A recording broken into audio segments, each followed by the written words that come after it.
Hey guys, here and let's take a look at gaming on the LG Wing. Let's jump in.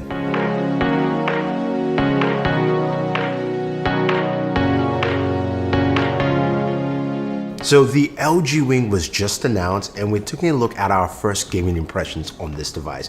And we'll also take a look at that camera gimbal to see what it presents.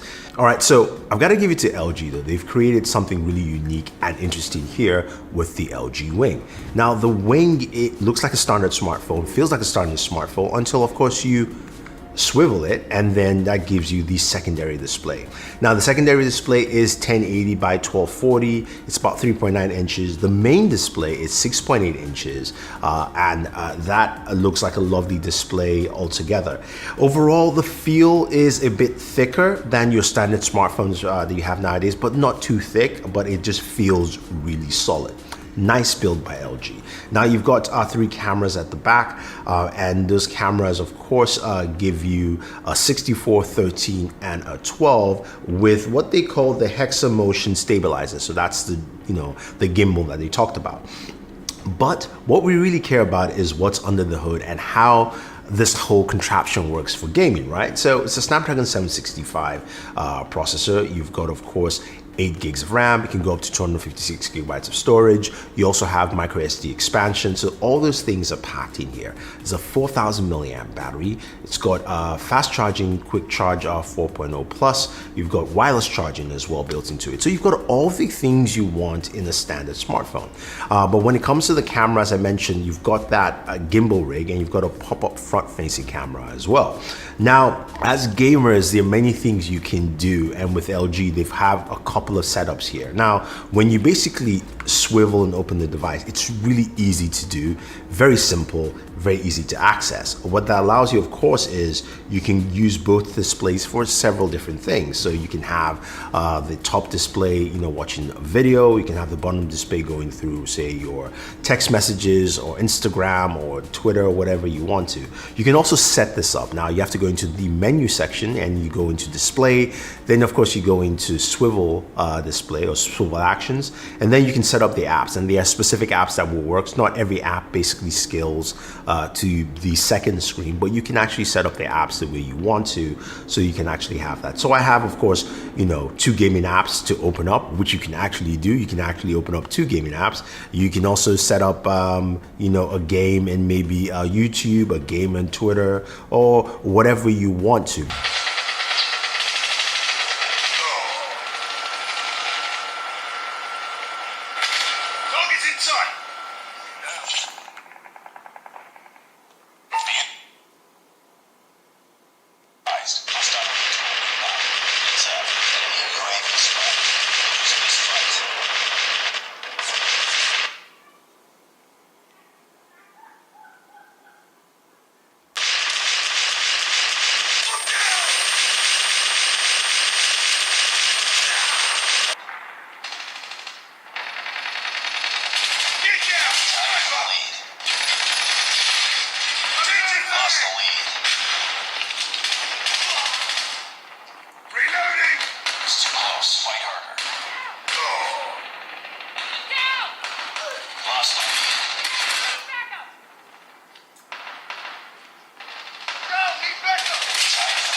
Target's in sight.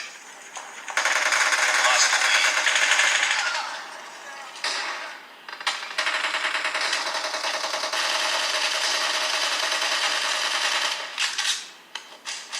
Cover me!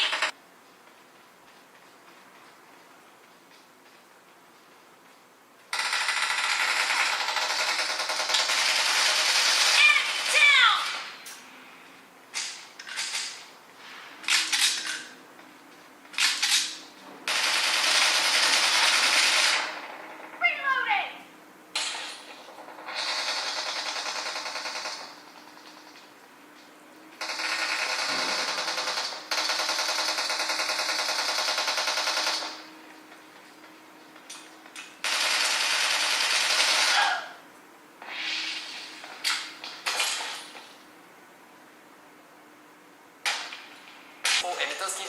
of options.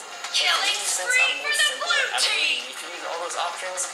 I would prefer using the Pixel UI. So from my experience, if you love using your phone a lot and you want to have all your options, you want to be really specific with how to use your phone, then One UI from Samsung is one of the best ones for you. Now, I am a Google user, so having all these Samsung apps on the So when it comes to gaming on this device, it's quite interesting. As a standard smartphone just using the main display, it works really well. You game really smoothly, everything's fine, and you can also swivel and continue gaming that way. But that at least gives you multiple options in terms of doing something else. Now, it doesn't make sense to run both games at the same time, which of course I showcased anyway, and that's very possible and you can have that. But of course, the smaller display, the swivel display is smaller, 3.9 inches, so things will get compressed. Your games can still run there, but it's not gonna look or feel good.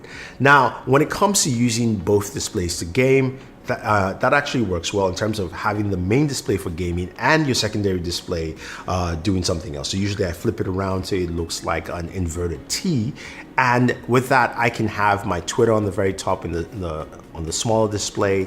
I can have my Instagram, I can have email, I can have YouTube while I'm watching, say, like Daniel's video, and also gaming at the same time.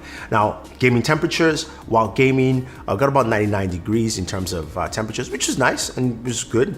I don't think there's any specific thermals, but when it came to playing two games at the same time, temperatures ran up higher to about 102 degrees. Now, when it comes to benchmarks, I was not doing any benchmarks because this is at first impressions, but it gamed well. But I can tell you that in terms of PUBG, I didn't play at Ultra because Ultra was not available. I did play at Smooth at the highest settings available, which you can see on screen. Same thing also with Call of Duty Mobile, again, which is expected with a 765 processor, 765 5G. When it comes to the camera, the gimbal camera is pretty nice. It can be only activated, gimbals can be only activated in the swivel mode. So you can open up the camera with the phone regularly, but once you swivel or you basically slide the phone, it opens up the gimbal camera, and it has a couple of cool options, like they've got follow, pan and follow, this first person mode. I'm not best using the gimbal, so these are some of the results, but I did like what I saw, and I have to say that I would like to see more of that kind of camera integration, especially with the gimbal, for more devices, because I think a lot of people would like to use that, especially creating content on a device like this. But it was pretty cool. Now, the other thing also is speakers. Speakers were loud. I believe it might be stereo speakers. I could be wrong, but I know the bottom firing speaker is loud. The top speaker is hidden underneath the swivel display, if you will, and it is a loudspeaker, but just take it as is. Again, these are fresh impressions on this device, but let me know your thoughts, guys. Would you use this as a gaming device, whether it's just using the main display or open it up to swivel just because you want to look at other content? I think that's the main thing you can do with this. It's not about having two displays or one display as a controller, which would be nice, but the idea of having that main display for gaming, and then a secondary display to look at content, or even if maybe in the future have controls on the small display and then the main display is open for your game view, that would be nice to see as well. But let me know what you think about the LG Wing. Is this a device you would like to use for your gaming? Do you like the camera gimbal? I would love to hear your thoughts. Otherwise, guys, don't forget to like, share, subscribe, and always enjoy your entertainment.